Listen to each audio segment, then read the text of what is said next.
Welcome, listeners, to the Restricted Handling Daily Intel Briefs, What's Coming Up Next Week in the World podcast. Let's dive straight into what's on the calendar from Sunday, May 17th through Saturday, May 23rd, so you can see where the world's movers and shakers will be focused. Starting the week on Sunday, Ukraine will mark its Day of Remembrance for the victims of the Crimean Tatar Genocide. This is more than a ceremonial nod.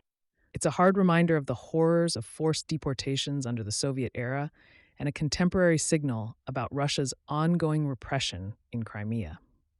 Expect official statements, symbolic acts, and a lot of messaging around indigenous rights and Russian occupation. Think of it as history and politics wrapped together, with Ukraine setting the tone for international awareness. Also kicking off Sunday, NATO is starting its dynamic Mongoose 26 exercise in the high North and North Atlantic. This anti-submarine warfare drill brings together NATO's maritime forces, though the full lineup of participants isn't public.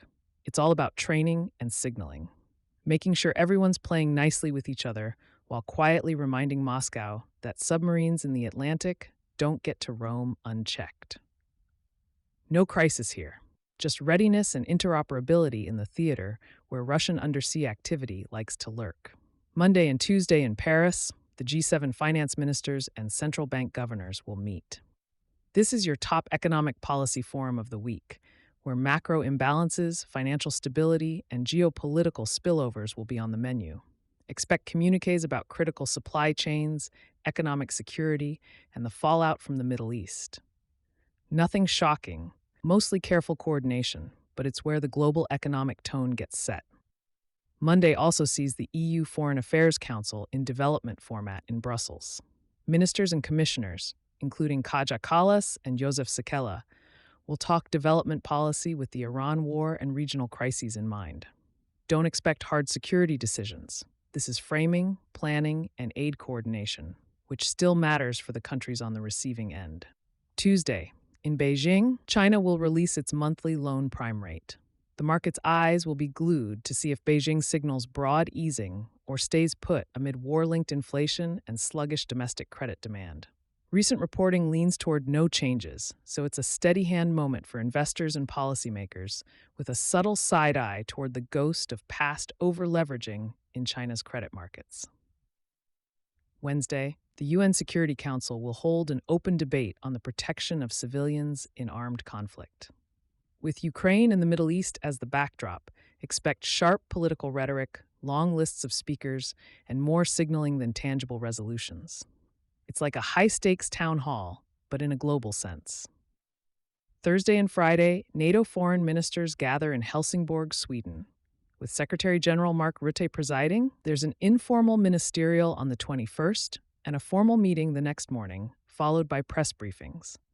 This is the week's main political gathering for NATO, a critical waypoint before the June summit, and while most of the headline moves are saved for later, the subtext will be rich.